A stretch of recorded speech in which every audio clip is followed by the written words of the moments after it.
here we are outside the visitor center, known as the Adventure Points for the Creole Nature Trail, aka Louisiana's Outback. This is a starting point in Sulphur, Louisiana, just east of Lake Charles. And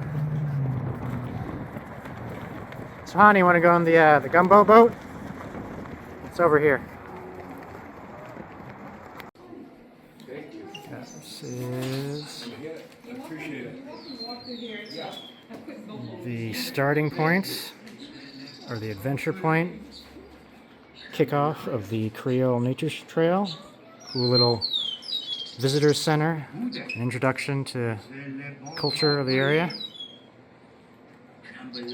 So Swati, I think this shows you we can find, is it a shark or a dolphin? Looks like a dolphin. Looks like a dolphin. I know you can find sharks here too, so you get bull sharks occasionally in the Creole Lake, Calcasieu Lake. Look at the rice grains.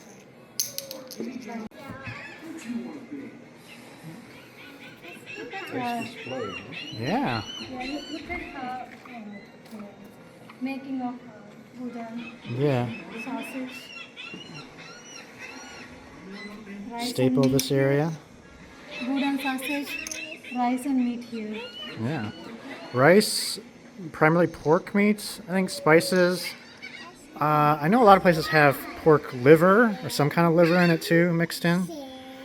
So, yeah. A lot of recipes here. That is like specific to this place. Boiled seafood, crawfish etouffee, chicken and steamed casserole. Yeah, all the classic recipes, including boudin. Red But beans and rice. yeah. Some Take these cards too. Right. Yeah, there are a lot of recipes in that cards too. Ooh, yummy. What'd you say your favorite was? My favorite is seafood gumbo. Okay. Boudin, They have les bon temps roulés, jambalaya. Ooh, you ready, honey? Okay. Yeah. Food, culture, wildlife management. This is what I study. pelican. This right here, I believe, that looks like a great blue heron. Pelican's gonna have that big kind of gullet under its bottom jaw. So, yeah, I'm not sure about this 19 feet. This is I see everywhere on Do you Wikipedia. have That seems something like lotus here? It is a lotus flower. it's a lily flower. Okay, so yeah, the lily and the lotus flower are the same thing. So it must be introduced from South Asia then. Alright. Yeah, we could definitely get plenty of crabs around here. I know that. Probably more easily than whole fish, I would say.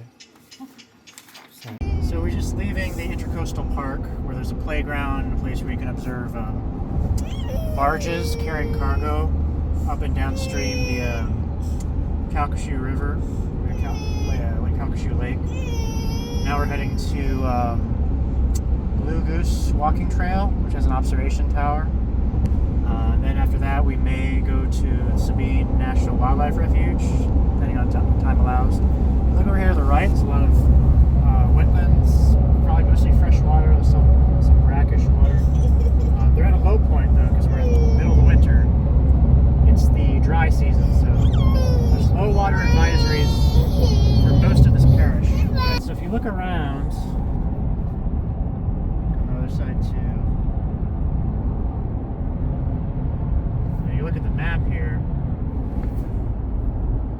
and look out there again, you see this is all brackish coastal marshland. So marsh is a type of wetlands. It's basically a flooded grassland. This is where near the coast it's going to be obviously brackish. Mixture of fresh and salt water. And again, we're at the height of the dry season, so the water levels on average are going to be much lower than pretty much every other time of year. And the wet season's not going to start until around, say, mid to late spring. probably around April. So it's really gonna get started. Yeah, look over there on the left hand. It's all exposed. May have been burnt. I don't know. It's smooth. Calcasieu Lake is not that far to our left. We're driving south, so east of us. Ooh, and we just missed the trail. Alright, crap. Alright. Should turn there. Of us, we went past the Blue Goose walking trail. We're kind of making an U-turn now. Right over there is the that's the Calcasieu Lake.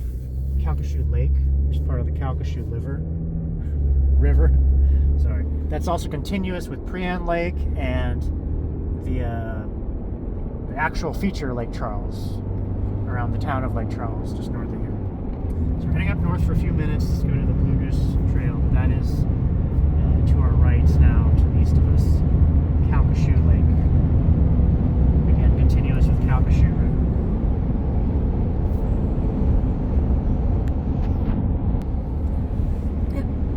So again, I must spoke earlier. This is indeed actual bare soil to our right. In the dry season in certain parts of the year, the fire cycle is natural for most grassland areas. I don't know how common it is in these coastal marshes, but that's not burned. I don't think. I think it's just exposed soil that's normally submerged every time outside of the winter. Since we're at we're at the height of the dry season, there's not going to be much water covering it. So here, this area is part of Sabine National Wildlife Refuge. This whole area. So we're going to go up here up to the observation tower. I think there might be some short trails here. So yeah, we'll see what we can see here. There's some other tourists here. I mean, it's not very hot outside. So this is Blue Goose Walking Trail and observation point at the section of the Sabine National Wildlife Refuge. And there's my daughter up there running up and down the observation deck.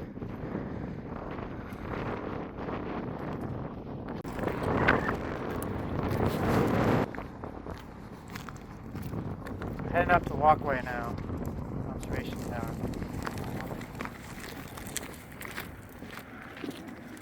And this is the more dormant time of the year. Our winters down here are pretty mild, but it's still the lowest productivity. So again, pretty green compared to most other parts of the country and literally most of North America. Still fresh water.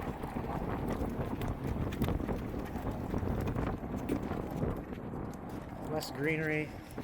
I don't know, maybe some of this was burnt. I don't know. Like some of the plants look black. Or is that just how they look like under the water, maybe? It may just be how they look. Yeah. I don't know. I mean, we didn't see any smoke early there. Oh, look, there's a chopper right there.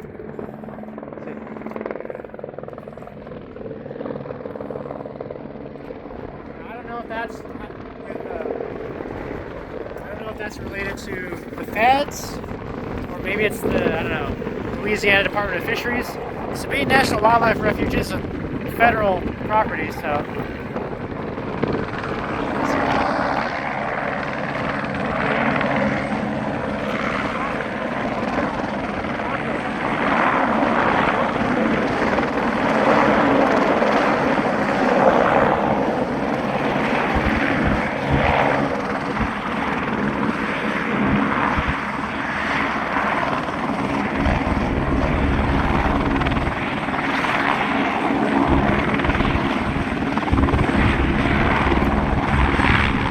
Quite make out any logo on it.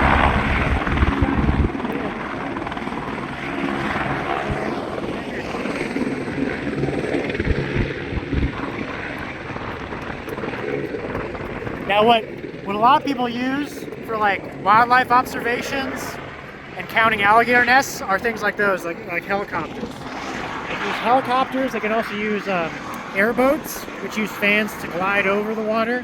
and a lot of vegetation. But a lot of places, these coastal marshes, it's so hard to get to. They have to use choppers to actually go and make wildlife observations or enforce, wildlife management, catch poachers, stuff like that. Because there's not a whole lot of roads out here other than the highways. Even a lot of the dirt roads and gravel roads can frequently get flooded outside of the wintertime, especially in the summertime. Shani, honey, can you put on your hat, please? I want you to get cold. There goes the baby.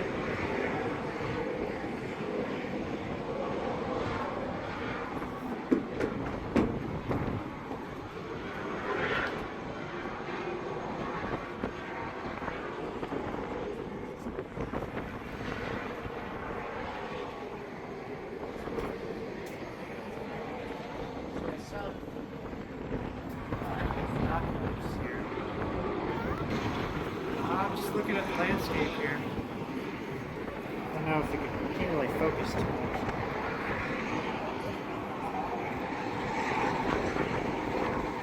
Should have brought binoculars.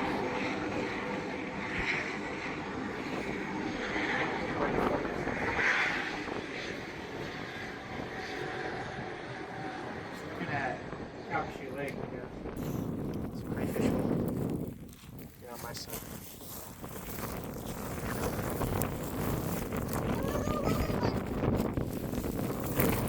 I don't know about these. I don't want to. Or chippies is the word. Sweet white crayfish.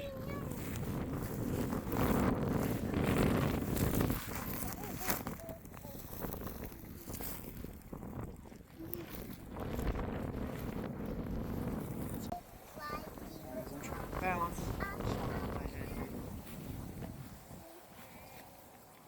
Look at the flowing water. So I think we've come to the conclusion that a lot of this grass was burnt. We looked up close, and it is charred. Like the tops of it are.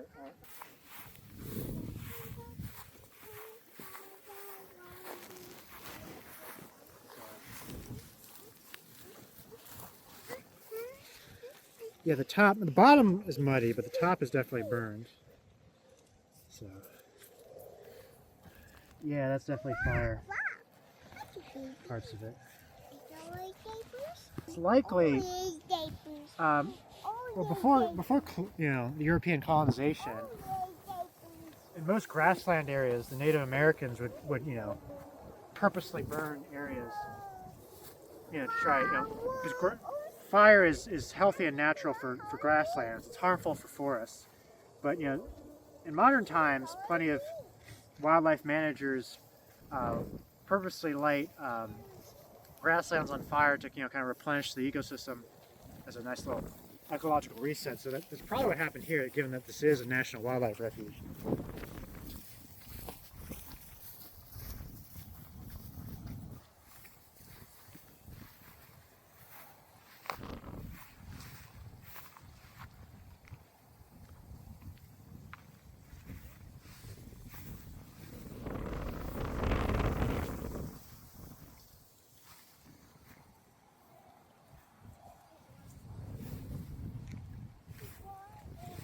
I think this waterway, this should all be connected to the Calcasieu River. So it's connected to the Calcasieu River, like that means it's continuous with the Gulf of Mexico. So you could take pretty much any waterway around here until you get to the ocean.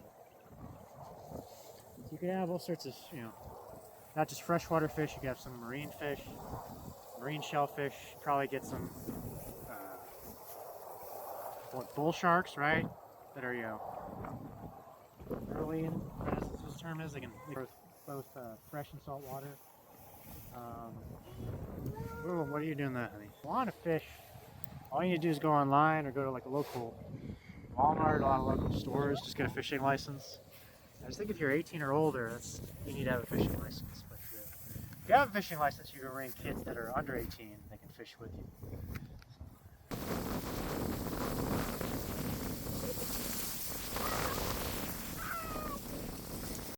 Here we are approaching the edge of Blue Goose Trail. Looks like it's going to go right up to Calcasieu Lake. Right up there.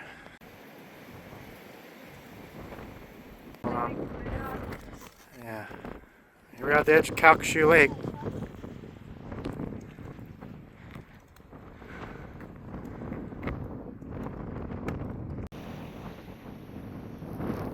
Here we are at Holly Beach.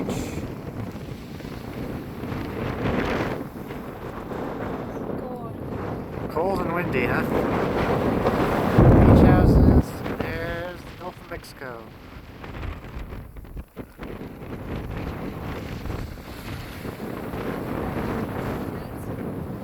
Now, there are a lot more at Rutherford.